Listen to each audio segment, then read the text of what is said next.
अस्सलाम वालेकुम, कैसे हैं आप लोग। सॉरी कि मैं इतने दिनों से आपका कोई फिजियोलॉजी का लेक्चर नहीं अपलोड कर सकी थी, कुछ मेरी प्रॉब्लम्स थी। अब इंशाल्लाह ताला मैं कोशिश करूंगी कि रेगुलरली आपको ये मेरे लेक्चर्स के अपडेट मिलते रहें।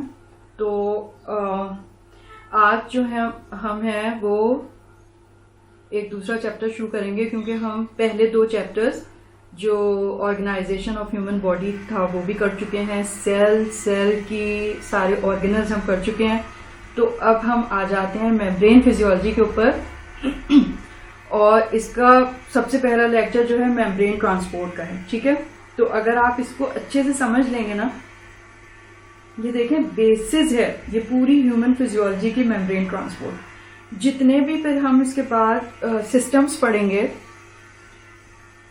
गैस्ट्रोइंटेस्टिनल सिस्टम हो गया, respiratory system, central nervous system, urinary system, यानी जितने भी एंडोक्रिनोलॉजी, उन सब में ये मेम्ब्रेन ट्रांसपोर्ट अगर आपको आती है बहुत अच्छे से आप इसको समझ सकते हैं, अप्लाई कर सकते हैं और फिर आपको मजा भी आएगा। मतलब आप बेसिस तो समझ लें पहले, सेल की मेम्ब्रेन के थ्रू ट्रांसपोर्ट किस तरह होती है, तो फिर तो कोई मसला ही नहीं है। मतलब फिर आपको इनफैक्ट मजा आएगा जैसे मुझे मजा आता है। तो आज हम मेम्ब्रेन फिजियोलॉजी पढ़ते हैं, ठीक है, और उसका पहला जो चैप्टर है वो मेम्ब्रेन ट्रांसपोर्ट है। ठीक है, क्योंकि हमें सेल मेम्ब्रेन का स्ट्रक्चर पता है, हमें पता है लिपिड बायलेयर है और उसमें दो तरह की प्रोटीन्स हैं। एक जो है वो सरफेस प्रोटीन है, ठीक है, और दूसरे इंटेग्रल प्रोटीन, यानी ऐसी प्रोटीन जो पूरी उसकी डेप्थ में पूरा पेनिट्रेट की हुई है, यानी कि इस तरह से है वो उसकी सेल वॉल के अंदर के एक तरफ से दूसरी तरफ तक पूरा रास्ता बना हुआ है। ठीक है, तो ये ट्रांस मेम्ब्रेन प्रोटीन भी कहलाती हैं। तो पहले चूंकि हमें ये सारा स्ट्रक्चर पता है तो अब हमें ट्रांसपोर्ट समझने में आसानी होगी। तो अब हम लेक्चर की तरफ आते हैं। अब ये डायग्राम जो है ना, आप ये बहुत गौर से देखिए। सेल मेम्ब्रेन स्ट्रक्चर जो आपका पहला चैप्टर था वही चीज है ये। इसमें दोबारा आप इसको अच्छे से समझ लीजिए और अपने पास ना बहुत सी डायग्राम इसकी आपको बना के रखनी चाहिए और लेबल कर लेनी चाहिए। ठीक है, अब इसको जो है ना हम लेफ्ट साइड से देखते हैं। लेफ्ट साइड में देखें, प्रोटीन चैनल बताया, लिपिड बायलेयर है येलो कलर की और उसमें फिर ब्लू कलर के प्रोटीन चैनल्स हैं। ठीक है, तो ट्रांसपोर्ट प्रोटीन है, प्रोटीन चैनल और पूरी इंटीग्रल प्रोटीन, यानी कि आप देखें कि एक तरफ से यानी एक्स्ट्रा सेलुलर फ्लूइड की साइड से इंट्रासेलुलर फ्लूइड या साइटोप्लाज्म की साइड में पूरा एक उसने पेनिट्रेट की हुई और चैनल बना हुआ है। ठीक है, तो ट्रांसपोर्ट प्रोटीन हो गई। ऊपर उन्होंने सारे स्ट्रक्चर जो आपको पता है, ग्लोब्यूलर प्रोटीन या पेरिफेरल प्रोटीन किस तरह के हैं, आप नीचे की साइड पे देखें, साइटोप्लाज्म की साइड पे एक ब्लू कलर का उसमें पेरिफेरल प्रोटीन लिखा हुआ है। ठीक है, और फिर उसके बाद और ये जो है बीच में जो पूरी मेम्ब्रेन के थ्रू एंड थ्रू पेनिट्रेट कर रही है और चैनल सा बना रही है, उसको हम इंटेग्रल प्रोटीन कहते हैं। ग्लोब्यूलर प्रोटीन होती है वो एक तरह की।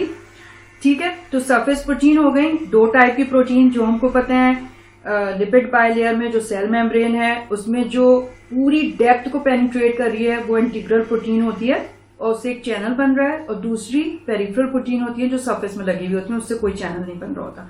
बाकी चीजें जो है वो कार्बोहाइड्रेट और दूसरी चीजें जो उन्होंने ग्लाइकोलिपिड, ये सब आपको बताया हुआ जो आपको पता है। ठीक है, अभी हमने अपना ध्यान कॉन्सेंट्रेशन जो है वो करनी है प्रोटीन चैनल्स के ऊपर। ठीक है, तो ये आपको पता था पहले से ही, अभी मैंने आपको रिमाइंड करने के लिए दिखा दिया है। अब हम देखते हैं कि क्या है टाइप्स ऑफ मेम्ब्रेन। सबसे पहले आप समझ लें कि कितने टाइप की सेल मेम्ब्रेन होती हैं। एक होती है नंबर 1 परमिएबल, यानी allows passage of all types of molecule without any hindrance, यानी परमिएबल है तो वो हर टाइप के मॉलिक्यूल्स को जाने देंगी, उनको हम कहते हैं परमिएबल। सेमी परमिएबल या फिर उनको हम कहें selectively permeable, it allows passage of selective substances while restricting the movement of other substances. ठीक है, तो मतलब कुछ मॉलिक्यूल्स को जाने देंगी, कुछ को नहीं जाने देंगी, जिसके लिए वो इम्परमिएबल होंगी। फिर जो है इम्परमिएबल तीसरी टाइप की मेम्ब्रेन होती है, वो क्या होती है कि it does not allow any substance to pass through. ठीक है, इम्परमिएबल है, उधर से कुछ नहीं जा सकता। तो 3 टाइप की मेम्ब्रेन्स होती हैं। थोड़ा बाहर पता नहीं कहीं शोर हो रहा है, आपको आ रहा होगा, क्या कर सकती हूँ मैं। Transport through cell membrane depends upon number 1 solubility lipid solubility of the substance, क्योंकि हमें पता है लिपिड बाइलेयर है ना, तो जो सब्सटेंसेस या मॉलिक्यूल्स लिपिड में सॉल्युबल होंगे वो आसानी से चले जाएंगे ना, और जो इनसॉल्युबल होंगे वो नहीं जाएंगे। तो एक तो लिपिड सॉल्युबिलिटी पे डिपेंड करेगा उसका पैसेज मेम्ब्रेन के थ्रू, दूसरा जो है साइज ऑफ द पार्टिकल, यानी मॉलिक्यूल का साइज क्या है। These two factors describe whether the particle will pass through itself और would it require any form of assistance to go through. तो अगर मेम्ब्रेन में जो पैसेज है वो छोटा है, पार्टिकल बड़ा है, तो सारे वो नहीं जा सकता, उसको किसी किस्म की असिस्टेंस, जो हम आगे देखेंगे किस किस्म की चाहिए होगी। ठीक है, जितना छोटा पार्टिकल होगा उतनी आसानी से गुजर जाएगा, बड़ा होगा उसको मुश्किल होगी। नंबर 3 किस पे डिपेंड करती है solubility, concentration gradient of the substance. This one factor will determine whether the cell would need energy to carry the molecule और नॉट। अब अगर आप ये देखें कि मेम्ब्रेन की एक तरफ जैसे कि एक्स्ट्रा सेलुलर फ्लूइड में अगर कॉन्सेंट्रेशन ज्यादा है किसी भी सॉल्यूट की, ठीक है, जो सब्सटेंस है या मॉलिक्यूल्स है उनकी कॉन्सेंट्रेशन ज्यादा है और अंदर कम है, तो ज्यादा से कम की तरफ वो चला जाएगा, ठीक है, लेकिन कम से ज्यादा की तरफ इस तरह से नहीं आ सकता। ठीक है, तो इस कॉन्सेंट्रेशन ग्रेडियंट के ऊपर भी ये सॉल्युबिलिटी डिपेंड करती है। अब सबसे पहले हम देख लेते हैं लिपिड सॉल्युबल सब्सटेंसेस की क्या खुसूसियात होती हैं। लिपिड सॉल्युबल सब्सटेंसेस जो हैं वो नॉन पोलर होते हैं, उससे मतलब ये है कि अनचार्ज होते हैं, उनके ऊपर कोई चार्ज नहीं होता। अब व्हाट इज अ पोलर और non polar molecule? Example of non-polar substances that are readily and constantly pass through the cell membrane lipid layer are oxygen, carbon dioxide, fatty acids और इसमें एक और चीज शामिल करके अल्कोहल। ठीक है, तो ये चीजें जो है नॉन पोलर हैं, अनचार्ज हैं, लिपिड सॉल्यूबल हैं, तो ये आराम से फ्रैक्शन ऑफ अ सेकेंड में जो है ना ट्रांस मेम्ब्रेन से ही गुजर जाएंगे, इनको किसी चैनल की जरूरत नहीं है। क्यों? इसलिए कि लिपिड सॉल्यूबल है, पूरी मेम्ब्रेन जो है लिपिड की बनी है। और आप इसके ऊपर आप देखें जब हम रेस्पिरेटरी सिस्टम पढ़ेंगे तो ऑक्सीजन और कार्बन डाइऑक्साइड, मतलब अल्लाह मियाँ के आप जरा मौजूदाती वो देखिए कि हमको ऑक्सीजन की जरूरत है, कार्बन डाइऑक्साइड हमको एक्सेल करने की जरूरत है। ठीक है, टॉक्सिसिटी हो जाएगी अगर ज्यादा वो होगी, तो एक फ्रैक्शन ऑफ अ सेकेंड में जो है ना ये, क्योंकि अनचार्ज है, नॉन पोलर, तो रेस्पिरेटरी सिस्टम जब पढ़ेंगे आपको वाकई मैं तो हैरान होती हूँ कि क्या अल्लाह ने मतलब हमें बनाया है। एटमॉस्फेरिक प्रेशर आप देख लें, सब में जो है सारे मतलब जो फिजिकल लॉज है ना, फिजिक्स के लॉज, वो सब अप्लाई होते हैं। आप पढ़ेंगे तो अश करेंगे आप समझेंगे तो। ठीक है, तो अभी तो हम इसकी बेसिस पढ़ रहे हैं, इंशाल्लाह जब हम रेस्पिरेटरी सिस्टम पढ़ेंगे तो बहुत मजा आने वाला है। अब वाटर सॉल्युबल सब्सटेंसेस देखिए, ये चार्ज होते हैं और पोलर होते हैं। मतलब पोलर से मतलब एक चार्ज है उसमें कोई, यानी कि पॉजिटिव चार्ज है, ये नेगेटिव चार्ज है। अब अगर मेम्ब्रेन में भी चार्ज है तो पॉजिटिव तो वो रिपेल करेगा, पॉजिटिव नेगेटिव वो अट्रैक्ट करेगा। तो इसके ऊपर भी डिपेंड करने लगेगा ना, साइज और सॉल्युबिलिटी, वो सब चीज जो है वो सिर्फ इसके ऊपर इफेक्ट नहीं करेगी। अब ये इसके ऊपर चार्ज भी आ गया। अब example of substances in body that are in continuous exchange between cell and extra cellular fluid are, अब क्या क्या है, ग्लूकोज हो गया, प्रोटीन्स हो गया, अब आयंस है कितने तरह के, सोडियम है, पोटेशियम है, हाइड्रोजन है, कैल्शियम है। तो ये सारे जो हैं इनके ऊपर चार्ज है। ठीक है, तो ये चार्ज भी फिर डिटरमिन करता है कि कौन सा आयंस सेल के अंदर जाएगा या नहीं जाएगा। ठीक है, अब 2 pathways through which substances can enter और एग्जिट द सेल। तो 2 पाथवेज हैं, एक क्या हो गया, लिपिड बाइलेयर हो गई, जो तो है ही लिपिड बाइलेयर, उसमें कोई पाथवे नहीं भी है, तो जो मॉलिक्यूल्स अनचार्ज हैं, पोलर हैं, लिपिड सॉल्युबल हैं, जैसे कार्बन डाइऑक्साइड, ऑक्सीजन, एल्कोहल, ठीक है, ये सब जो है ना ऑटोमेटिकली उसमें डिफ्यूज हो जाएंगे। ठीक है, किसी चैनल के बगैर। तो लिपिड बाइलेयर हो गई, एक तो पाथवे ये हो गया, और दूसरा क्या है, ट्रांस मेम्ब्रेन प्रोटीन। अब ट्रांस मेम्ब्रेन प्रोटीन आपने देख लिया था, और इसमें फिर आप ये डायग्राम देखें, बहुत ही अच्छी सी डायग्राम है। लिपिड बाइलेयर ब्लू कलर की दिखाई हुई है, पिंक कलर के जो है वो ट्रांस मेम्ब्रेन प्रोटीन्स हैं। ठीक है, तो ट्रांस मेम्ब्रेन प्रोटीन्स ऐसी हैं जो इंटीग्रल प्रोटीन है, हमें पता है कि वो थ्रू एंड थ्रू पूरी थिकनेस को सेल मेम्ब्रेन की पेनिट्रेट कर रही हैं, तो एक चैनल बन रहा है उसमें, और उसके थ्रू जो है ना मॉलिक्यूल्स चले जाएंगे। तो 2 पैसेज हो गए, एक तो थ्रू द लिपिड बाइलेयर हो गया, और एक थ्रू इंटीग्रल प्रोटीन जिसे हम कहते हैं ट्रांस मेम्ब्रेन प्रोटीन। ठीक है, तो अब इसमें आप देखें, अभी हम आगे देखते हैं कि बाकी चीजें क्या है, पैसिव ट्रांसपोर्ट, एक्टिव ट्रांसपोर्ट। तो फिर मैं ये दोबारा से आपको दिखाती हूँ डायग्राम।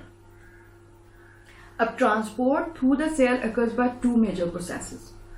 दो तरह से ट्रांसपोर्ट होती है किसी भी सब्सटेंस की। एक को हम कहते हैं active transport, that requires energy in the form of adenosine triphosphate. कहाँ बनता है ये? माइटोकॉन्ड्रिया में। हमें पता है सेल बनाता है माइटोकॉन्ड्रिया। तो वो चाहिए होता है एक्टिवली ट्रांसपोर्ट करने के लिए, सेल के अंदर ले जाने के लिए या बाहर ले जाने के लिए, उसको ये एटीपी चाहिए। एटीपी नहीं है, नहीं आएगा कोई भी मॉलिक्यूल। दूसरी है पैसिव ट्रांसपोर्ट, ड्राइविंग, उसमें ना ये एटीपी नहीं चाहिए, यानी एनर्जी नहीं चाहिए, but driving force is basically due to concentration, chemical gradient और इलेक्ट्रिकल ग्रेडियंट। ठीक है, उसमें सिर्फ कॉन्सेंट्रेशन ग्रेडियंट ही अगर अचीव होगा किसी साइड पे, अगर कॉन्सेंट्रेशन ज्यादा है तो वो कम की तरफ चली जाएगी, कम से ज्यादा की तरफ फिर उसको एनर्जी चाहिए होगी। ठीक है, तो पैसिव ट्रांसपोर्ट इस तरह से हो पाए। अब ये हम पिछली डायग्राम देख रहे थे। हाँ, ये देखें आप, सिंपल डिफ्यूजन हम किसे कह रहे हैं? जो मतलब लिपिड बाइलेयर में से जो चीजें जा रही हैं उनको किसी चैनल की जरूरत नहीं है, उसको हम डिफ्यूजन कह रहे हैं। ठीक है, अब डिफ्यूजन भी दो तरह का हो गया। पैसिव ट्रांसपोर्ट दो तरह की हो गई। एक तो ट्रांस मेम्ब्रेन प्रोटीन से जा रही है जो इंटीग्रल प्रोटीन है।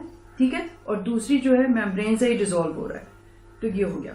अब एक्टिव ट्रांसपोर्ट में आप लेफ्ट से अगर देखें तो पहले तो सिंपल डिफ्यूजन लिखा हुआ है यहाँ, फिर फैसिलिटेटेड डिफ्यूजन हम कर लेंगे कि वो उसमें ना फैसिलिटेटेड डिफ्यूजन क्या होता है कि फैसिलिटेटर प्रोटीन चाहिए, उसको हम कैरियर प्रोटीन कहते हैं। तो फिर उसके थ्रू वो आ जाता है, उसको फैसिलिटेटेड, अभी हम आगे पढ़ लेंगे क्या है। तो फिर दूसरी साइड पे जो बना हुआ है गोल सा चैनल, वो है एक्टिव ट्रांसपोर्ट। एक्टिव ट्रांसपोर्ट उसमें देखें यहाँ पे एनर्जी उन्होंने दिखाई हुई है इन the form of ATP, that is adenosine triphosphate.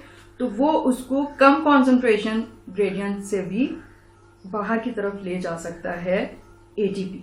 ठीक है, बगैर एटीपी के कॉन्सेंट्रेशन ग्रेडियंट के थ्रू जो आएगा तो ज्यादा कॉन्सेंट्रेशन जहां पे होगी वहां से कम कॉन्सेंट्रेशन की तरफ ये दो चैनल से आ सकता है। एक तो डिफ्यूज हो जाए लिपिड सॉल्युबल लेयर्स में, दूसरे जो इंटीग्रल प्रोटीन ट्रांस प्रोटीन हैं उनके थ्रू चला जाए या कैरियर प्रोटीन के थ्रू चला जाए। ठीक है, तो ये पैसिव ट्रांसपोर्ट हो गई। अब हम एक एक करके इनको देख लेते हैं और ताकि आपको मजीद इसकी डेफिनेशन भी पता चल जाए, समझ में भी आ जाए। Transport through the cell occurs by two major processes. एक एक्टिव प्रोसेस है दैट रिक्वायर्स एनर्जी, अभी मैंने बताया ATP in the form of adenosine triphosphate that is formed in the mitochondria. Number two, passive process, driving force is basically due to concentration, chemical gradient, electrical gradient. ठीक है, diffusion अब क्या है? The passive movement को हम कह रहे हैं डिफ्यूजन। अब देखें, molecules of a substance are in continuous motion. जो भी मॉलिक्यूल्स हैं वो जाहिर है कंटिन्यूअस मोशन में, मतलब स्टैटिक तो नहीं पड़े हुए ना। तो due to thermal energy, random motion thermal energy की वजह से होती है, colliding with each other and with their surrounding walls. तो जब वो वॉल से या एक दूसरे से कोलाइड करते हैं तो थर्मल एनर्जी रिलीज होती है। The more the particles, more will be collision, enhance the movement. The smaller the particle, the faster it can move around. जाहिर है ज्यादा अगर बड़ा होगा तो आहिस्ता मूव करेगा, छोटा होगा तो तेजी से मूव करेगा, ज्यादा टकराएंगे, कोलिजन ज्यादा होंगे, एनर्जी जो थर्मल एनर्जी है वो प्रोड्यूस होगी। This continuous movement of the molecules among one another in liquids and in gases is known as diffusion. और जो वो एक दूसरे से टकरा रहे हैं, वॉल से टकरा रहे हैं, एक दूसरे मॉलिक्यूल से टकरा रहे हैं, उससे थर्मल एनर्जी रिलीज हो रही है और वही जो है ना उनको कंटिन्यूअस डायनेमिक मोशन में रखे हुए और वही जो है डिफ्यूजन की बेस है। ठीक है, तो अगर आपसे कोई पूछ रहा है कि what is the definition of diffusion, तो this is a continuous movement of molecules among one another in liquid और gases, it is known as diffusion. ठीक है, अब diffusion through the cell membrane किस तरह है? For a substance to diffuse through a cell membrane, it can either pass through the lipid bilayer. अभी मैंने आपको पहले ही बता दिया है, उसी की रिपीटिशन है। लिपिड बाइलियर से अगर जा रहा है तो सिंपल डिफ्यूजन है, क्योंकि कोई चैनल नहीं चाहिए उसको, सिर्फ लिपिड सॉल्युबल है और वो सब्सटेंस, और वॉल जो है सेल वॉल वो लिपिड बाइलियर की, तो आराम से गुजर जाएगा। ठीक है, बगैर किसी चैनल के। नाउ इट विल रिक्वायर या फिर चैनल और कैरियर प्रोटीन के थ्रू होगी। अगर चैनल के थ्रू ही हो रही है यानी ट्रांस मेम्ब्रेन प्रोटीन्स जो है इंटीग्रल प्रोटीन उन्हीं के थ्रू हो रही है या फिर उसको कोई कैरियर प्रोटीन चाहिए। कैरियर प्रोटीन जो है ना वो इस तरह की होती है कि एक साइड से वो खुल जाती है, फिर उसमें सब्सटेंस आता है जो स्पेसिफिक उस पर बाइंड कर जाता है, तो फिर जहां से वो आया होता है वहां से वो बंद हो जाती है और फिर दूसरी साइड से वो खुल जाती है। ठीक है, तो उसको हम कहते हैं फैसिलिटेटेड डिफ्यूजन। समझ में आ गया? सिंपल डिफ्यूजन क्या है? चैनल के थ्रू एंड थ्रू जा रही है। कैरियर प्रोटीन क्या है? उसमें स्पेसिफिक साइट होती है, उसमें बाइंड करते हैं, वो खुल जाती हैं फिर बंद हो जाती हैं, उसको हम कहते हैं फैसिलिटेटेड डिफ्यूजन। अब diffusion through the lipid bilayer unassisted या सिंपल मेम्ब्रेन ट्रांसपोर्ट। ठीक है, वो क्या होती है? यानी कि अनअसिस्टेड से मतलब है कि उसको ना कोई चैनल चाहिए ना कैरियर प्रोटीन चाहिए, वो खुद ही बस डिफ्यूज हो जाएगा लिपिड बायलेयर से। तो इट मूव्स डाउन हिल और in the direction of concentration या इलेक्ट्रिकल ग्रेडियंट। डाउन हिल से मतलब ये है कि एक साइड पे अगर सेल मेम्ब्रेन के कॉन्सेंट्रेशन मॉलिक्यूल्स की ज्यादा है और दूसरी साइड पे कम है, यानी कि एक्स्ट्रा सेलुलर फ्लूइड में ज्यादा है और सेल के अंदर कम है, तो ये कॉन्सेंट्रेशन ग्रेडियंट बन गया। तो जहां पे कॉन्सेंट्रेशन ज्यादा होगी वहां से वो डिफ्यूज हो जाएगा, बशर्ते कि वो डिफ्यूजिबल हो यानी लिपिड सॉल्युबिलिटी हो, तो वो हो जाएगा डिफ्यूज और कम की तरफ आके उसको बैलेंस कर देगा। ठीक है, अभी हम देखेंगे कि कैसे बैलेंस हो जाता है। तो उसको डाउनहिल कहते हैं। डाउनहिल क्यों कहते हैं? क्योंकि ज्यादा से कम की तरफ जा रहा है। अगर कम से ज्यादा की तरफ जाना है, अपहिल जाना है अगर, तो फिर तो वो नहीं जा सकता इस मेथड के थ्रू, फिर उसको एनर्जी चाहिए होगी, एक्टिव ट्रांसपोर्ट होगी। ठीक है, for example oxygen transport from lungs to blood deprived of oxygen. Oxygen जो है लंग से ब्लड में जाती है। अब देखिए इतना जबरदस्त अल्लाह ने निजाम बनाया है, यानी मैं हैरान होती हूँ कि जब हम एटमॉस्फेयर से अपने अंदर एक्सेल करते हैं ना ऑक्सीजन को, तो जाहिर है एल्वियोलस में 100% यानी कि उसका जो ऑक्सीजन का पार्शियल प्रेशर है, अब जब आप पढ़ेंगे रेस्पिरेटरी सिस्टम में, तो वो बहुत ज्यादा होता है। और आप देखेंगे डिफ्यूजन कम, ज्यादा से कम की तरफ है। अच्छा, अब उसको टिश्यू में जाना है, एल्वियोलस में वो आई है लंग के, उसका बहुत ज्यादा है पार्शियल प्रेशर। ठीक है, अभी मैं सिर्फ आपको ये बता रही हूँ कि वो ज्यादा है जब हमने इनहेल किए। अब जो ऑक्सीजन पहले से टिश्यू में थी वो तो इस्तेमाल हो गई, सेल ने उसको इस्तेमाल कर लिया, एनर्जी बना दी, सारे फंक्शंस हो गए, उसके मेटाबॉलिज्म के थ्रू कार्बन डाइऑक्साइड बन गई, तो ऑक्सीजन तो यूज हो गई, तो वो बिल्कुल कम रह जाएगी, उसका पार्शियल प्रेशर कम हो जाएगा। और कार्बन डाइऑक्साइड जो बहुत ज्यादा बन गई क्योंकि इस्तेमाल हो गया सब कुछ, तो वो एक मेटाबॉलिक एंड प्रोडक्ट बन गया, तो ज्यादा से कम की तरफ आराम से डिफ्यूज कर जाएगी। देखिए आप, यानी कि हमने जब इनहेल की आराम से एल्वियोलस से वो पल्मोनरी कैपिलरी में गई, कैपिलरी जो सर्कुलेट करता हुआ वो टिश्यू में गया, टिश्यू से वो आराम से जो है उसमें चूंकि पार्शियल प्रेशर कम है, ऑक्सीजन यूज हो गई है, तो वो 1 सेकंड में उधर आ जाएगी, फ्रैक्शन ऑफ अ सेकंड में। और कार्बन डाइऑक्साइड क्योंकि ज्यादा बन गई है, एल्वियोलस में वो कम है, जाहिर है हम वो तो इनहेल नहीं कर रहे कार्बन डाइऑक्साइड, कार्बन डाइऑक्साइड तो उधर से बन रही है, तो उधर ज्यादा है तो उधर से कहाँ जाएगी, सेल के अंदर तो नहीं पड़ी रहेगी ना, जहां कम है वहां चली जाएगी, यानी कि पल्मोनरी कैपिलरीज में चली जाएगी, वीनस सिस्टम से होती हुई एल्वियोलस में आई और बाहर निकल जाएगी। क्या बनाया ना, यानी पूरी जो दुनिया बनाई अल्लाह ताला ने इंसान के रहने के लिए, उसी हिसाब से उसने एटमॉस्फेयर में ऑक्सीजन, कार्बन डाइऑक्साइड, हीलियम, दूसरी गैसेस की कॉन्सेंट्रेशन रखी है। कुरान शरीफ पढ़े हैं और ये पढ़े हैं, पागल हो जाएंगे बहुत। मैं तो एक एक चीज पे जो है ना मैं अशर्च करती हूँ। अच्छा, अब ये देख लिया आपने, carbon dioxide transport from blood to the lungs that are low in oxygen so it can be expelled from the body. ठीक है, अब ये देखिए इसमें डायनेमिक इक्विलिब्रियम अब कैसे होता है। अब एक तरफ ज्यादा है कॉन्सेंट्रेशन मॉलिक्यूल, दूसरी तरफ कम है। ठीक है, तो lipid bilayer membrane left side से देखिएगा प्लीज, क्योंकि मेरे पास कोई इस तरह का नहीं है कि मैं इसको पॉइंटर से आपको दिखा सकूं, मतलब अब मुझे ले लेना चाहिए शायद, हाँ पॉइंटर से नेक्स्ट टाइम मैं इसको लेके रखूंगी। ठीक है, लेफ्ट साइड से देखिए मोर कॉन्सेंट्रेटेड, ऊपर देखें आप ब्लू कलर के जो मॉलिक्यूल्स हैं वो ज्यादा हैं। ठीक है, लेस कॉन्सेंट्रेटेड इस तरफ है। ठीक है, अब ये जो है सॉल्यूट है ना, और जिसके अंदर ये आ रहे हैं वो सॉल्वेंट है, सॉल्यूट और सॉल्वेंट मिलके सॉल्यूशन बनाते हैं, ठीक है। तो उस तरफ मेम्ब्रेन के बीच में लिपिड बाइलियर सेल मेम्ब्रेन है, तो वहां पे जहां पे ज्यादा है कॉन्सेंट्रेशन ग्रेडियंट क्रिएट हो गया है, तो उधर से जो है ना मॉलिक्यूल्स इंट्रासेलुलर स्पेस में आना शुरू होंगे और फिर वो जब आते रहेंगे जब तक दोनों साइड की कॉन्सेंट्रेशन बराबर ना हो जाए, यानी डायनेमिक इक्विलिब्रियम हो जाएगा उसमें, ठीक है। तो इस तरह से ये डिफ्यूजन होता रहता है।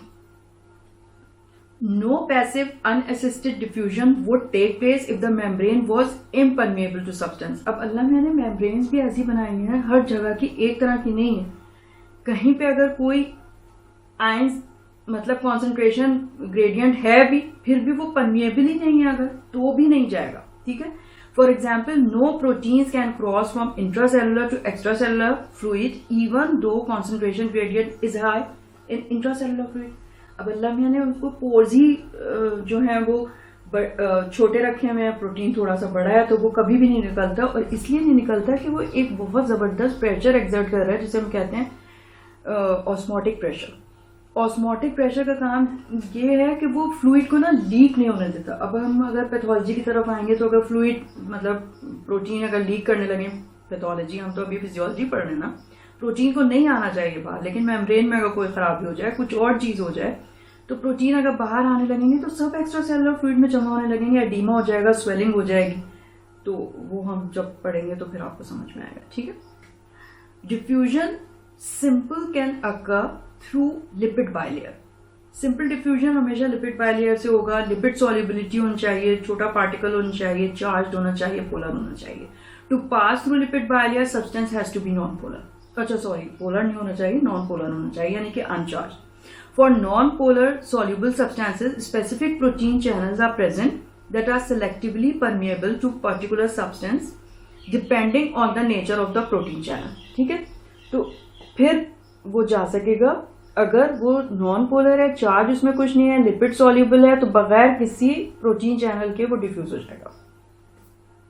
डिफ्यूजन थ्रू कैरियर और channel protein assisted facilitated membrane transport उसको हम कहते हैं, ठीक है। अगर वो डायरेक्टली लिपिड बाइलेयर से नहीं बल्कि ट्रांस मेम्ब्रेन जो थ्रू एंड थ्रू प्रोटीन्स गई हैं, जो इंटीग्रल प्रोटीन है, उनके थ्रू जा रहा है, तो उसको हम कहते हैं फैसिलिटेटेड डिफ्यूजन।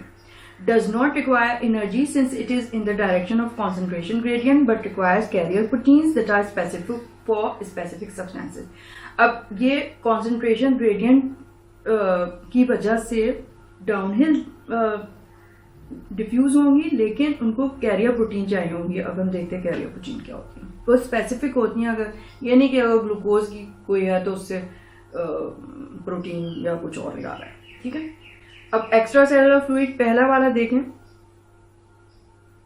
ए चैनल प्रोटीन दिखाई हुई है, ठीक है। इसमें से एक्स्ट्रा सेलुलर फ्लूइड से साइटोप्लाज्म में लिपिड बाइलेयर के थ्रू इन्होंने दिखाया एक चैनल प्रोटीन पूरी थ्रू एंड थ्रू जा रही है, और जो सॉल्यूट है एक्स्ट्रा सेलुलर फ्लूइड में छोटा येलो कलर का, वो आराम से अंदर आ रहा है ना, तो वो उसमें कोई ऐसी रिसेप्टर साइट नहीं है, बस वो खुला ही हुआ है। ये देख लें कि वो खुला ही रहता है, जो स्पेसिफिक मॉलिक्यूल उसमें से जा सकता है वो चला जाएगा आराम से और साइटोप्लाज्म के अंदर आ जाएगा, ठीक है। लेकिन दूसरे में आपको दिखाया है कैरियर प्रोटीन। चैनल प्रोटीन और कैरियर प्रोटीन में फर्क देख लें। जो चैनल प्रोटीन है वो खुली हुई है, उसमें आराम से वो मॉलिक्यूल आके बस उधर से एंटर हुआ, इधर से निकल गया, ठीक है। लेकिन आप चैनल प्रोटीन देखें, जो कैरियर प्रोटीन को देखें, वो जो है पहले ऊपर से बंद है, दूसरा वाला देखिए ऊपर से वो बंद है। अब जो स्पेसिफिक मॉलिक्यूल वहां पे अंदर एक गोल सी साइट है, वो रिसेप्टर साइट है, ठीक है। अब वही मॉलिक्यूल जिसके लिए वो रिसेप्टर साइट बनी है उसके लिए वो ओपन हो जाएगा, और वही मॉलिक्यूल आया दूसरा आएगा तो वो बंद ही रहेगा। वही मॉलिक्यूल आया और वो गोल दायरे में आके जो रिसेप्टर है वो फिट हो गया, तो वो ऊपर से बंद हो जाएगा और इंट्रासेलुलरली खुल जाएगा साइटोप्लाज्म की तरफ, और वो मॉलिक्यूल फिर अंदर आ जाएगा। बाकी मॉलिक्यूल जो उसके लिए जिनकी कैरियर प्रोटीन नहीं है वो नहीं आ सकते उसमें, ठीक है। तो चैनल प्रोटीन में कोई रिसेप्टर साइट नहीं है, वो पूरा वक्त ओपन है और आराम से वो लेके आ रही है। लेकिन जो कैरियर प्रोटीन है उसमें रिसेप्टर साइट है, वो खुल बंद होते हैं। स्पेसिफिक प्रोटीन जब उस पर बाइंड कर जाती है तो वो वहां से बंद हो जाता है, दूसरी तरफ से खुल जाता है। इस तरह से इसमें ये डिफरेंस है, ठीक है। ये समझ आ गया। अब यहाँ पे यही चीज उन्होंने बताई हुई है, how are carrier protein different from channel protein. एक साइड पे कैरियर प्रोटीन लिखा है, दूसरे पे channel. Have binding sites that open, carrier protein में क्या है, बाइंडिंग साइट है, either they open on the extracellular intracellular fluid site at one time. Large molecules for example glucose requires carrier protein, always remain, ये उल्टा लिख दिया शायद, मतलब ये क्लोज होते हैं, can be open and close यहाँ पे कर लीजिएगा। Movement is slower, develop conformational change होता है उसमें, जब रिसेप्टर पे वो मॉलिक्यूल आके बाइंड करता है तो एक कॉन्फर्मेशनल चेंज होता है, इसकी वजह से फिर वो खुल जाता है। Develop conformational change when a substance attaches on one side, transports around 5000 particles per second. Channel protein, अब देखिए चैनल प्रोटीन क्या है, do not have binding sides although they have gates that open and close. Small polar substances pass through channel proteins, can be opened, इसमें आप लिख लीजिएगा always remain open। और ये वाला जो है can be opened and closed, पता नहीं गलती से इधर आ गया। Movement is much faster, इसलिए कि उसको ना उसमें रिसेप्टर में जाके फिट होना है ना कुछ होना है। तो do not develop any conformational changes, transport around 5 million particles per second, यानी कि इसमें चैनल प्रोटीन से बहुत तेजी से आती हैं, उसमें स्लो होती हैं। Carrier mediated transport have 3 characteristic. अब जो कैरियर प्रोटीन से जो सब्सटेंसेज आ रहे हैं उनमें कैरेक्टरिस्टिक्स होनी चाहिए जो उनको पूरा करेगी, वही कैरियर मीडिएटेड ट्रांसपोर्ट होगी। Number 1 specificity, amino acid can not pass through glucose carrier. जो कैरियर प्रोटीन स्पेसिफिक होती है एक सॉल्यूट के लिए, ठीक है, अगर ग्लूकोज के लिए तो ग्लूकोज ही जाएगा, ये नहीं कि उससे प्रोटीन जा रही है। फॉर एग्जाम्पल आपको बताया सिस्टीन यूरिया एक बीमारी होती है, clinical condition in which cystine amino acids remain in the urine and is not reuptake by the body. It occurs due to malfunctioning carrier proteins in kidney membrane causing kidney stones. अब ये आपको बताया कि देखें कितनी इस membrane transport अगर आपको समझ में नहीं आई हुई है तो आप उसकी बेसिस पे तो सारी बीमारियां फिर आगे चल के आपको पढ़नी, तो ये उसकी एक मिसाल है। कैरियर प्रोटीन देख लें, बाइंडिंग साइट होती है उसमें, येलो कलर की carrier protein lipid bile layer में दिखाई हुई है, एक साइड पे बहुत कॉन्सेंट्रेशन ज्यादा है, दूसरी साइड पे कम है। वहां से कैरियर प्रोटीन जब जैसे ही वो स्पेसिफिक मॉलिक्यूल वहां पे आके अटैच होगा, जो रिसेप्टर साइट है उसमें जो है वो फिर कॉन्फर्मेशनल चेंज होगा और वो एक साइड से दूसरी साइड से खुल जाएगा और इस तरह से वो इंट्रासेलुलर या एक्स्ट्रासेलुलर आ जाएगा मॉलिक्यूल। सैचुरेशन, अब देखें सैचुरेशन भी समझें आप, क्योंकि एक अगर कॉन्सेंट्रेशन ग्रेडियंट बना हुआ है ज्यादा से कम की तरफ जा रहा है तो कब तक जाता रहेगा, ठीक है, तो सैचुरेशन पॉइंट भी होता है। They are only limited number of carrier proteins present in the cell. अब उनकी जो है ना डिपेंड करता है नंबर ऑफ कैरियर प्रोटीन्स पे। The rate of substance transport will increase up to a transport maximum, और उसको हम कहते हैं डिनोट करते हैं कैपिटल टी और स्मॉल एम से, TM, after which no matter how much the difference in concentration is the rate of diffusion will remain the same. मतलब अगर एक सब्सटेंस जा रहा है और कैरियर प्रोटीन सारी जो है फिलअप हो गई उससे, तो बाकी तो बची ही नहीं, तो अब जितना भी पड़ा रहेगा वो नहीं अब अंदर जाएगा, चाहे जितना भी कॉन्सेंट्रेशन ग्रेडियंट हो, अगर एक ट्रांसपोर्ट मैक्सिमम पहुंच गया तो ठीक है, सैचुरेशन पॉइंट पहुंच गया। In some cases TM can be achieved much faster and efficiently by increasing the affinity of a carrier protein to the substance. For example, by using insulin on glucose transporting carrier proteins. अब देखें glucose को अंदर जाने के लिए insulin की जरूरत होती है। इंसुलिन एक हार्मोन है जो पैनक्रियाज से आता है, जब हम एंडोक्रिनोलॉजी पढ़ेंगे बहुत अच्छे से पढ़ेंगे हम उसको, तो इंसुलिन का काम क्या होता है, वो सेंसिटाइज कर देता है इन कैरियर प्रोटीन्स को ग्लूकोज के लिए ताकि वो जल्दी जल्दी उससे बाइंड करे, ठीक है, और फिर वो अंदर चला जाए। जब भी जो डायबिटिक पेशेंट होते हैं जिनमें इंसुलिन कम आ रही है नहीं आ रही है तो उनकी ग्लूकोज अंदर नहीं ट्रांसपोर्ट होती है, वो हाइपरग्लाइसीमिया होता है जिसको हम डायबिटीज मेलाइटिस कहते हैं। अच्छा, कॉम्पिटिशन भी करते हैं। Two similar molecules can compete for their transport through a specific carrier protein. तो अगर एक कैरियर प्रोटीन 2 मॉलिक्यूल्स को अंदर ले जा सकती है तो वो कॉम्पीट करेंगे। For example amino acid, glycine, alanine. अब मतलब ये नहीं है कि प्रोटीन का प्रोटीन की या अमाइनो एसिड की वो कैरियर प्रोटीन है तो उससे ग्लूकोज चला जाए, ऐसा नहीं होगा। लेकिन अमाइनो एसिड बहुत तरह के है ना, एसेंशियल, नॉन एसेंशियल, कितने सारे हैं। तो amino acid, glycine, alanine compete कर सकते हैं, ये नहीं कि ग्लूकोज कम्पीट करना शुरू कर देगा।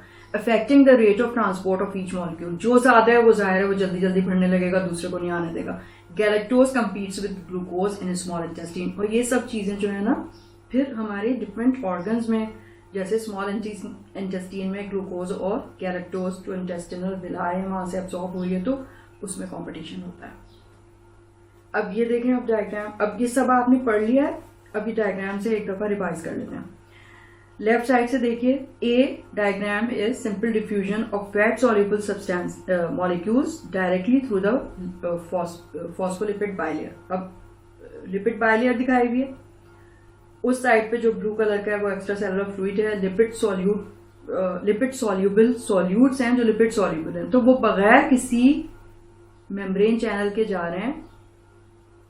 वो जो है अनचार्ज्ड हैं, नॉन पोलर हैं, और वो बगैर किसी चैनल के आराम से डिफ्यूज हो रहे हैं, साइटोप्लाज्म के अंदर आ रहे हैं। ठीक है, उनको कोई कुछ नहीं चाहिए। और एग्जाम्पल क्या होगी इसकी? Oxygen, carbon dioxide, alcohol.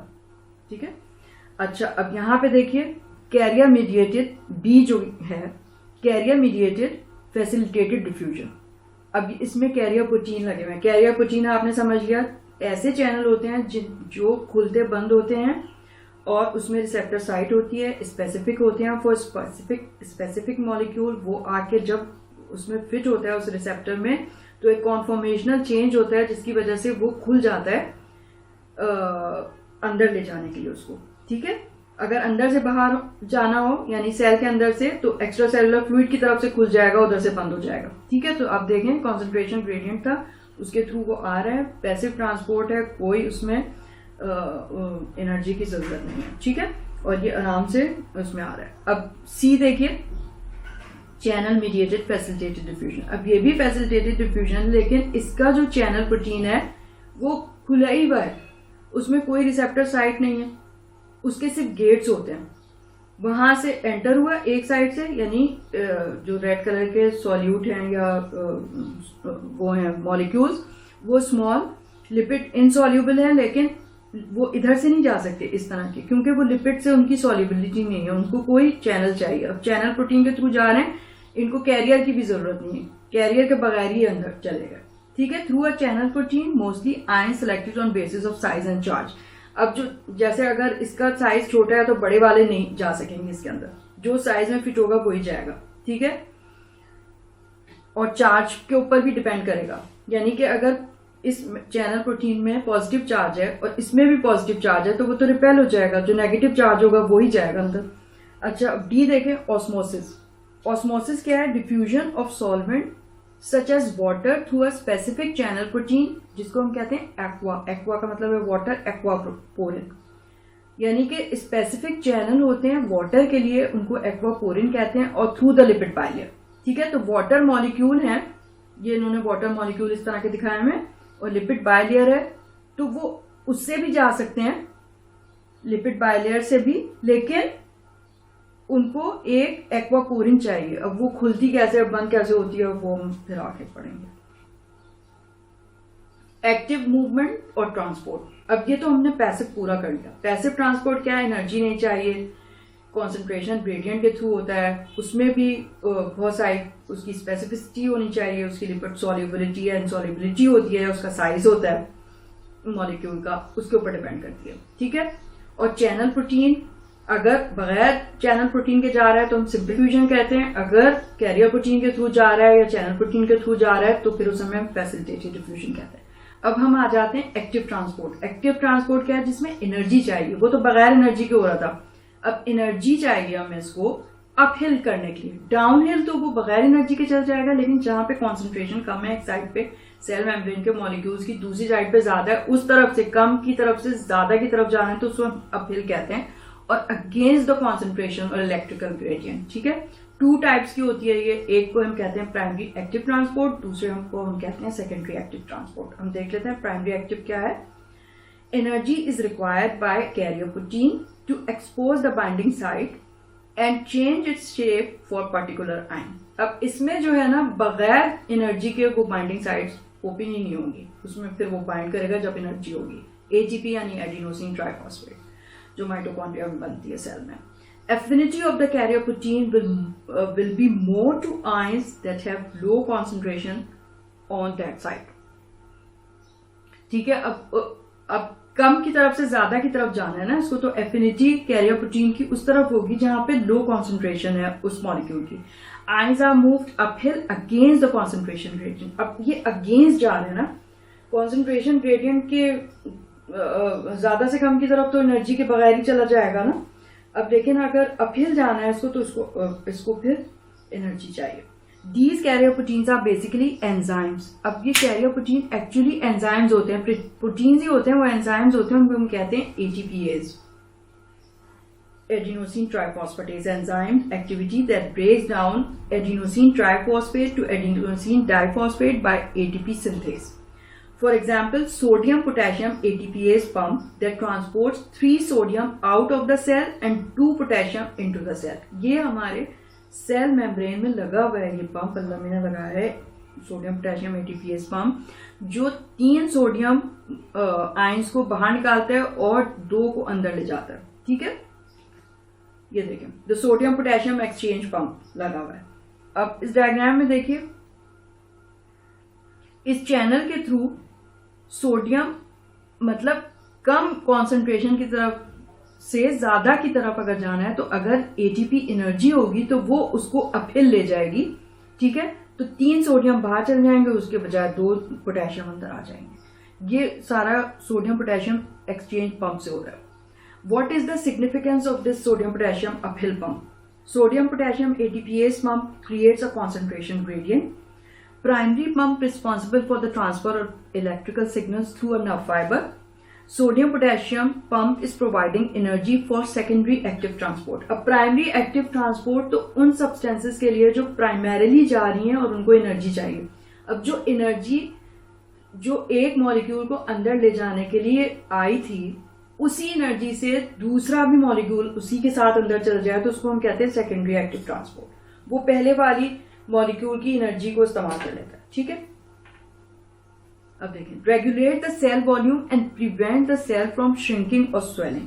अब हमारे जो सेल्स हैं ना, अगर उसमें ज्यादा फ्लूइड चला जाए तो वो तो स्वेल हो जाएंगे एबनॉर्मल, या कम आए तो वो श्रिंक हो जाएंगे. ऐसा नहीं होता, डायनेमिक इक्विलिब्रियम होता है दोनों तरफ.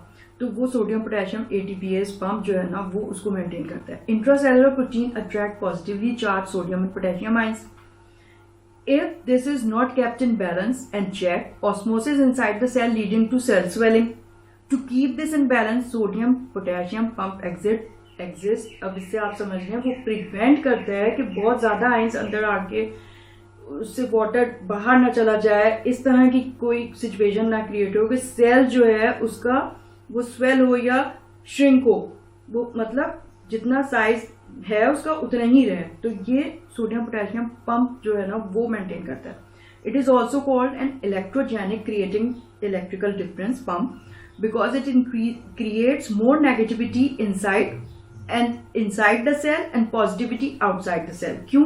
क्योंकि 3 सोडियम को वो बाहर निकाल रहे हैं ना, तो सेल के अंदर जो है नेगेटिविटी इनसाइड द सेल हो जाती है मोर, और पॉजिटिविटी आउटसाइड द सेल होती है. क्योंकि सोडियम ज्यादा बाहर चला गया और पोटेशियम कम अंदर आया. 3 सोडियम बाहर गया ना, तो उसके कंपैरिजन में अंदर जो है वो नेगेटिविटी होगी, बाहर पॉजिटिविटी होगी सेल के. Other examples of primary active transport, एक कैल्शियम पंप होता है, हाइड्रोजन पंप होता है. Very important at 2 places in the body. जब हम गैस्ट्रोइंटेस्टिनल ट्रैक्ट पढ़ेंगे तो गैस्ट्रिक ग्लैंड्स ऑफ स्टमक में हम पढ़ेंगे कि वहां पे एक हाइड्रोजन पंप लगा हुआ है, secreted by gastric glands parietal cells. ठीक है, हाइड्रोक्लोरिक एसिड की सिक्रीशन फॉर्मेशन उसमें वो काम करता है. जिस तरह सोडियम पोटेशियम एटीपीएस पंप हमारे रेड ब्लड सेल्स या सेल्स में है. Late distal tubules of the kidney and cortical collecting duct of the kidneys. अब जब हम किडनी पढ़ेंगे, यूरिनरी सिस्टम पढ़ेंगे, तो उसमें हम देखेंगे कि जो ट्यूब्यूल्स हैं किडनी के, उनमें कॉर्टिकल कलेक्टिंग डक्ट में भी secretion from the blood into the urine to remove excess hydrogen ions. Hydrogen ion को रिमूव करने के लिए, क्योंकि वो टॉक्सिक होते हैं, तो उसको यूरिन में एक्सक्रीट करना होता है, तो वहां पे हाइड्रोजन पंप है. एक्स्ट्रा सेलुलर फ्लूइड एक साइड पे दिखाया हुआ देखिए.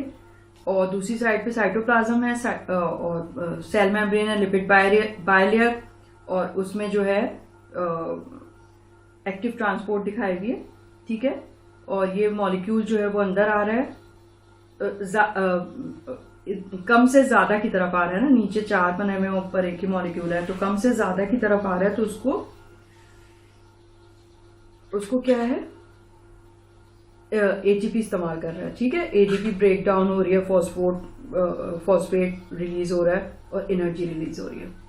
Secondary active transport, it is a transport system that uses energy generated by the primary active transport. अब मैंने बताया था कि जो एक पहले मॉलिक्यूल के लिए एनर्जी बनती है, उसी से दूसरा मॉलिक्यूल भी अंदर चला जाए, उसी एनर्जी से, उसके लिए कोई नई एनर्जी ना आए, तो उसको हम कहते हैं secondary active transport. It is of 2 types. Secondary active transport की भी 2 टाइप हैं। एक को हम कहते हैं सिम्पोर्ट, उसी को हम कहते हैं को ट्रांसपोर्ट, और दूसरी को हम कहते हैं एंटीपोर्ट या फिर काउंटर ट्रांसपोर्ट। को ट्रांसपोर्ट यानी किसी मॉलिक्यूल के साथ दूसरा मॉलिक्यूल भी चला जाए लग के, तो उसको को ट्रांसपोर्ट कह देंगे। अगर काउंटर ट्रांसपोर्ट क्या है, एक मॉलिक्यूल अंदर जा रहा है, उसके बदले में दूसरा मॉलिक्यूल वहां से बाहर आ जाए, तो उसको कहते हैं काउंटर ट्रांसपोर्ट। अब को ट्रांसपोर्ट क्या है, सिम्पोर्ट, को transport of glucose and amino acid along with the sodium ions, यानी कि सोडियम आयंस के साथ अगर ग्लूकोज या अमाइनो एसिड भी मिलके चला जाए तो सेकेंडरी एक्टिव को ट्रांसपोर्ट हो जाएगी। These proteins have 2 different binding sites on the extracellular fluid, one for sodium and other for glucose. अब इसमें क्या होता है कि बाइंडिंग साइट 2 होती है, एक सोडियम की है, उसके साथ एक ग्लूकोज की है, या फिर एक अमाइनो एसिड की है। They will only undergo a conformational change once both the binding sites have been occupied. अब ये क्योंकि 2 बाइंडिंग साइट हैं, तो जब तक सोडियम ही सिर्फ लगा रहेगा तो कॉन्फॉर्मेशनल चेंज नहीं होगा उसमें। अब आगे लगेगा ग्लूकोज, तभी वो कॉन्फॉर्मेशनल चेंज होगा, खुलेगा, अंदर जाएगा, इस तरह से होगा। It is called secondary because energy obtained from this for this transport is basically obtained first by primary active transport. समझ में आ गया आपको? प्राइमरी एक्टिव ट्रांसपोर्ट वो है जिसमें एनर्जी बनी थी इनिशियली एक मॉलिक्यूल को दूसरी तरफ ले जाने के लिए, तो उसको प्राइमरी एक्टिव ट्रांसपोर्ट कहेंगे। वही एनर्जी दूसरे मॉलिक्यूल ने यूज कर ली उसके साथ जाने के लिए, तो उसको कहेंगे सेकेंडरी एक्टिव ट्रांसपोर्ट। कोई मुश्किल तो नहीं है। अब यही है को ट्रांसपोर्ट। तो अब देखें, आउटसाइड द सेल ब्लू है, इनसाइड द सेल येलो दिखाया हुआ है, बीच में लिपिड बायलेयर है। Sodium potassium ATPase pump sodium को लेके जा रहा है और कपल ट्रांसपोर्ट हो रही है, यानी को ट्रांसपोर्ट, उसके साथ शुगर या ग्लूकोज का मॉलिक्यूल भी जा रहा है, तो दोनों इकट्ठे जा रहे हैं, ठीक है। इसमें भी यही दिखाया हुआ है कि सोडियम के साथ ग्लूकोज जा रहा है। Postulated mechanism for sodium co transport of glucose, counter transport या anti transport. For example sodium calcium counter transport and sodium hydrogen counter transport. Sodium calcium अभी हम जब नर्व इम्पल्स ट्रांसमिशन पढ़ेंगे तो उसमें आप देखेंगे। This is one way of keeping the concentration of calcium low inside the cell, the other being primary active pump of sodium. अब इसका काम किस लिए है ये कि ताकि कैल्शियम जो है अंदर सेल के कम ही रहे। Sodium hydrogen counter transport that functions in the renal tubules, pumping sodium ions to the inside of the tubular cells and hydrogen ions being moved into the lumen for excretion. An important mechanism to excrete hydrogen ions beside the hydrogen primary active pump in the tubules. अब देखिए अल्लाह ने क्या जबरदस्त निजाम रखा है। Hydrogen toxic है, ठीक है, उसको निकल जाना चाहिए। सोडियम इंपॉर्टेंट है, उसको रीअब्जॉर्ब होने जाना चाहिए।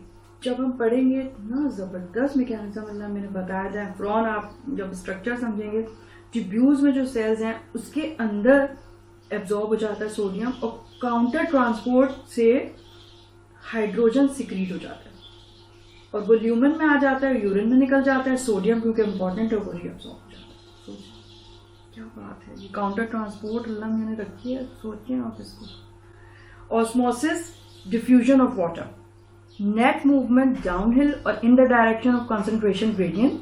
सम molecules slip through momentary spaces in lipid bilayer, other pass through aquaporins. अब वाटर की diffusion downhill the concentration water molecule की होगी, तो वो स्पेसिफिक चैनल के थ्रू होगी, एक्वापोरिन्स उसको कहते हैं, ठीक है, या फिर मोमेंट्री स्पेसेस जो लिपिड बायलेयर में उनसे भी हो सकती है।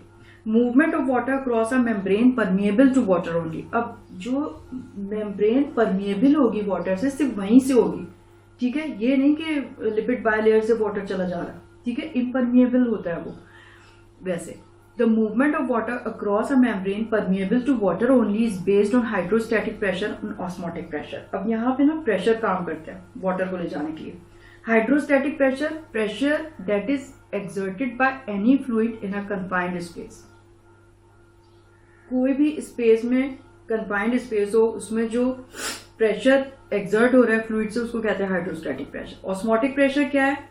Pulling pressure exerted on the water due to non-penetrating particles solutes in a solution। अब हमारे जो ब्लड वेसल है उसमें अभी मैंने आपको बताया था कि प्रोटीन इम्परमिएबल है सेल मेम्ब्रेन से। प्रोटीन के मॉलिक्यूल इम्परमिएबल हैं, क्यों? इसलिए कि उनको, उन्हीं की वजह से ये ऑस्मोटिक प्रेशर है और वो एक्सेस फ्लूइड को बाहर जाने से रोक रहे हैं वो प्रोटीन उसको, क्योंकि वो पुलिंग प्रेशर होता है, ठीक है, वो उसको अंदर रखता है। अगर कोई ऐसी पैथोलॉजी हो जाए कि प्रोटीन लीक करने लगे, जैसे डिस्ट्रप्शन हो जाए सेलुलर मेम्ब्रेन की, या कोई और हाइड्रोस्टैटिक उस तरफ ज्यादा हो गया या कुछ और जो हम आगे पढ़ेंगे, तो ऑस्मोटिक प्रेशर फिर कम होने लगेगा, ठीक है, उसकी जो पुलिंग पावर है वो खत्म हो जाएगी, तो फ्लूइड को वो अंदर नहीं रख पाएगा जो नॉर्मली रखना है, अंदर नहीं रख पाएगा तो फ्लूइड डिफ्यूज करके बाहर आ जाएगा एक्स्ट्रा सेलुलर स्पेसेस में, उससे ना स्वेलिंग हो जाती है, एडीमा हो जाता है, पैरों में एडीमा, आंखों के इर्द गिर्द या व्हाटएवर जो अब हम पढ़ेंगे एडीमा किस लिए होता है, स्वेलिंग। तो it is a very very important thing to understand these pressures, transport, ताकि आपको फिर आगे मेडिसिन, पैथोलॉजी ये सब समझ में आए। अब यहाँ पे देखें वाटर की उन्होंने दिखाई हुई है, बीच में जो मेम्ब्रेन है वो डिफरेंशियली परमिएबल मेम्ब्रेन, या उसको कहते हैं सेमी परमिएबल, यानी कि एक मॉलिक्यूल के लिए तो वो परमिएबल है, दूसरे के लिए परमिएबल नहीं है। तो चाहे जितनी भी कॉन्सेंट्रेशन एक साइड पे दूसरे मॉलिक्यूल की हो, जो एक बड़ा मॉलिक्यूल इन्होंने दिखाया हुआ है ग्रीन कलर का, वो सक्रोज मॉलिक्यूल है फॉर एग्जाम्पल, और छोटा वाला ब्लू जो है वो वाटर मॉलिक्यूल है। अगर सेमी परमिएबल मेम्ब्रेन है और वो वाटर के लिए ही सिर्फ परमिएबल है, तो वाटर तो इधर उधर जाता रहेगा, लेकिन दूसरा जो मॉलिक्यूल है ना उसके लिए चूंकि वो परमिएबल ही नहीं है तो वो तो नहीं आएगा उस तरफ, ठीक है। Osmotic pressure, plasma colloid osmotic pressure, क्योंकि प्लाज्मा प्रोटीन से एक्सर्ट होता है ये ऑस्मोटिक प्रेशर, तो उसको हम प्लाज्मा कोलॉइड ऑस्मोटिक प्रेशर कहते हैं। Pressure exerted by proteins in the plasma. Osmotic pressure is indirect means of measuring solute concentration.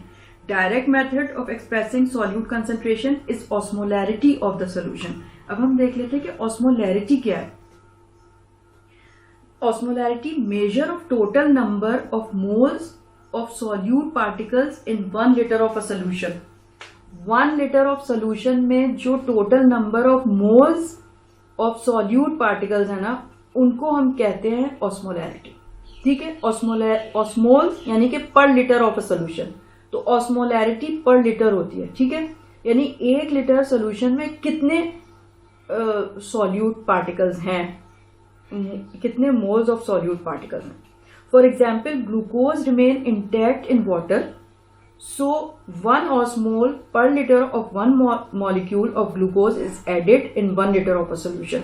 अब ग्लूकोज तो एक ही वो है ना, कोई ग्लूकोज अगर हम किसी सोल्यूशन में डालेंगे, सॉल्यूट है ग्लूकोज ऑस्मोल पर लिटर, तो वो एक ही ऑस्मोल या सॉल्यूट को ऐड करेगा 1 लिटर ऑफ सोल्यूशन में। लेकिन अगर हम उसके मुकाबले में सोडियम क्लोराइड अगर डालें, सोडियम क्लोराइड तो 2 अलग अलग चीजों से मिलकर बना है, सोडियम और क्लोराइड, तो जैसे ही आप उसे डालेंगे dissociate into sodium and chloride, so 1 molecule जो आपने डाला तो 1 मॉलिक्यूल था सोडियम क्लोराइड का, लेकिन उसमें से 1 लिटर में आपने डाला था, तो वो दोनों अलग अलग हो जाएंगे, तो 2 ऑस्मोल्स होंगे। वो ग्लूकोज तो कोई अलग नहीं हो रहा, तो वो तो एक ही ऑस्मोल हुआ per litre of a solution. लेकिन अगर सोडियम क्लोराइड आप ऐड करेंगे तो उससे सोडियम अलग हो जाएगा, क्लोराइड अलग है, तो सोडियम एक अलग ऑस्मोल है, क्लोराइड अलग, तो 2 ऑस्मोल पर लिटर आप डालेंगे, ठीक है। Osmolarity of the body fluid is measured in milliosmoles per liter because the solute particles are too dilute, तो milliosmoles में हम लेते हैं। Osmotic pressure is only created by substances that cannot be transferred through the membrane, for example protein। अब देखें osmotic pressure तो जाहिर है उसी चीज से क्रिएट होगा ना जो डिफ्यूज नहीं हो रही है, जो वेस्कुलर वॉल में या मेम्ब्रेन के अंदर है। और वो कौन सी चीज है? प्रोटीन। प्रोटीन नहीं, प्रोटीन के लिए इम्परमेबल होती है सेल मेम्ब्रेन, तो वही जो है ऑस्मोटिक प्रेशर क्रिएट करती है प्रोटीन। इसलिए हम कहते हैं plasma colloid osmotic pressure. Penetrating substances are in a state of dynamic equilibrium so they can create no pressure at all. Normally जाहिर है पेनिट्रेटिंग सब्सटेंसेज तो इधर भी जा रहे हैं उधर भी आ रहे हैं, तो वो क्या प्रेशर एक्सर्ट करेंगे? प्रेशर तो कन्फाइंड स्पेस में अगर कोई हो सब्सटेंस और जो निकल ना रहा हो वो ही एक्सर्ट करेगा ना, तो वो है proteins. Normally, no swelling or shrinking of cell is occurring because kidney is well maintaining the osmolarity of body fluid at about 285 to 290 milliosmoles per liter. अब जो हमारी osmolarity है हमारे एक्स्ट्रासेलुलर फ्लूइड में वो 285 to 290 मिलीमोल्स पर litre है, और वो ही रहती है क्योंकि सोडियम पोटेशियम ATPase पंप लगा हुआ है। ज्यादा ना वो अंदर जाने का देगा ना कम। नॉर्मल अगर हमें खुदा ना खास्ता का कोई कॉम्प्लिकेशन हो रही है हमारे साथ, कोई पैथोलॉजी हो रही है, कोई डिजीज हो रही है, तो ये कम या ज्यादा हो सकती है, तो क्या हाल होगा पेशेंट का, सोचें आप। ठीक है, तो इसी पे मेंटेन जब तक हम हैं, जब तक हम सर्वाइव कर रहे हैं। अगर इसमें कुछ गड़बड़ हुई मसला। टोनिसिटी, आईसीयू में फिर मैनेजमेंट होगी उसकी। Tonicity is the effect of these non penetrating particles on the cell volume. अब इन नॉन पेनिट्रेटिंग पार्टिकल्स का सेल वॉल्यूम में जो इफेक्ट है ना उसको कहते हैं टोनिसिटी। तो या तो आइसोटोनिक होते हैं सॉल्यूशंस, या फिर हाइपरटोनिक होते हैं, या हाइपोटोनिक होते हैं। अब यहाँ पे देखें एक बड़ी अच्छी सी डायग्राम, लेफ्ट साइड से देखिए effect of osmosis on the cells. तो ए दिखाया हुआ है इन्होंने, जो हमारा नॉर्मल बाइकॉनकेव डिस्क की शक्ल में हमारा रेड ब्लड सेल होता है, RBC. In osmosis, water diffuses through a selectively permeable membrane. ठीक है, वाटर मॉलिक्यूल देखें और सेल में सेलेक्टिवली परमिएबल मेम्ब्रेन है, तो एक normal red blood cell concentration of water inside the cell is the same as outside. तो उसका एक जो वॉल्यूम है वो बरकरार रहेगा नॉर्मली। ठीक है, वो बाइकॉनकेव डिस्क की रहेगी, ये नहीं कि वो बड़ी हो जाए या छोटी हो जाए, ये पैथोलॉजी है। बी में आइए, low concentration outside the cell. अगर सेल के एक्स्ट्रा सेलुलर फ्लूइड में मॉलिक्यूल्स की कॉन्सेंट्रेशन या सॉल्यूट की, मतलब ये कि ऑस्मोलैरिटी अगर कम हो रही है, तो फिर देखिए वहां से कॉन्सेंट्रेशन ग्रेडियंट की वजह से वहां पे ज्यादा हो गया मॉलिक्यूल, तो वो बाहर आने लगेगा ना, बाहर आने लगेगा, एक्स्ट्रा ही बाहर आ जाएगा, तो सेल तो श्रिंक हो जाएगा फिर। ठीक है, इसी तरह आप सी देखिए, high water concentration outside the cell. ठीक है, अब कॉन्सेंट्रेशन यानी ऑस्मोलैरिटी जो है हाई हुई भी है एक्स्ट्रा सेलुलर फ्लूइड में, तो वहां से तो कॉन्सेंट्रेशन ग्रेडियंट के थ्रू वो सेल के अंदर जाने लगेगा। सेल के अंदर इतना ज्यादा चल जाएगा कि वो बहुत ज्यादा स्वेल अप हो जाएगा, फिर बस्ट भी हो सकता है ना। तो during osmosis water moves into the cell, so that is a pathology. Low water concentration outside the cell, that is a pathology. What is a physiology? Normal red blood cell volume, concentration of water inside the cell is same as outside. ठीक है, तो अब ये हमारा lecture देखिए खत्म हो गया है, और अब मैं आखिर में ना असाइनमेंट के क्वेश्चंस बनाती हूँ। तो आप देखें, इसी लेक्चर में से आप सवालात के जवाब लिख सकते हैं। ये पूरा लेक्चर आपके कुछ भी आपसे पूछ लें एमसीक्यूज में, अगर आपको समझ में आ गया आप सब एमसीक्यूज कर सकते हैं। इधर से पूछे, उधर से पूछे, कुछ भी पूछे, अगर आपको समझ में आया हुआ हर तरह के एमसीक्यू आप इस वाले लेक्चर सुन के जो है ना, कोई आपके पास डायग्राम ऑस्पी में आ जाए आप उसे कर लेंगे। ठीक है, समझने की बात है। अगर आप इसको लिख के रख लें, सेल मेम्ब्रेन की डायग्राम बना लें, कैरियर प्रोटीन चैनल प्रोटीन में फर्क देख लें, एक्टिव ट्रांसपोर्ट क्या है, पैसिव क्या है, पैसिटेटेड डिफ्यूजन क्या है, सिंपल डिफ्यूजन क्या है, ऑस्मोलैरिटी क्या है, काउंटर ट्रांसपोर्ट, को ट्रांसपोर्ट क्या चीज है जो फिर नहीं आएगी आपको, बताइए। इतना बिल्कुल मुश्किल नहीं है, कतरा कतरा मिलके दरिया होता है। अब छोटी छोटी चीज हम पढ़ते जाएंगे। अगर आप उसको नहीं पढ़ेंगे उसी वक्त, तो फिर तो वो एक दरिया ही बन जाएगा ना, फिर तो कुछ नहीं पता चलेगा कि क्या करें। तो आप छोटा छोटा करके सब कुछ अपने पास लिखते जाइए, फाइल बनाते जाइए, जैसे मैं कहती हूँ चैप्टर वाइज, और उसको इस तरह से लिखिए खूबसूरत कि जब आप बाद में पढ़ें, जाहिर है आप इम्तिहान से 1-2 दिन पहले गाइडेंस खोलेंगे तो बेहोश हो जाएंगे, मतलब कौन गाइडेंस में से पढ़ेगा। अब भी आप पूरा चैप्टर अच्छे से पढ़े गाइडेंस में से, मेरा लेक्चर सुने, फिर गाइडेंस से पढ़ें, फिर उसके बाद आप सारे असाइनमेंट करें।